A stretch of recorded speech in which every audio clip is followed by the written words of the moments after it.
If you've been seeing Morgan & Miller jewelry all over social media and wondering if it's actually worth buying from, here's the quick breakdown. First impressions are pretty solid. Their jewelry has a classy, minimalist style that looks far more expensive than it actually is. The store also runs frequent discounts, with many pieces marked down significantly, making them appealing if you're shopping on a budget. As for quality, the overall experience seems mixed. Some buyers say they're impressed with the design, finish and value for the price, while others mention that pricing can be confusing or that certain pieces didn't quite meet their expectations.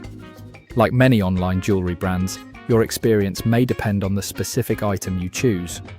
So, is Morgan & Miller worth your money? If you're looking for trendy, affordable jewelry to elevate your everyday outfits, it could be a good option. But if you're expecting premium fine jewelry that will last a lifetime, you may want to manage your expectations. Overall, I'd give Morgan & Miller a 7.5 out of 10. Stylish designs, attractive prices, but I'd recommend checking product details and customer feedback before placing your order.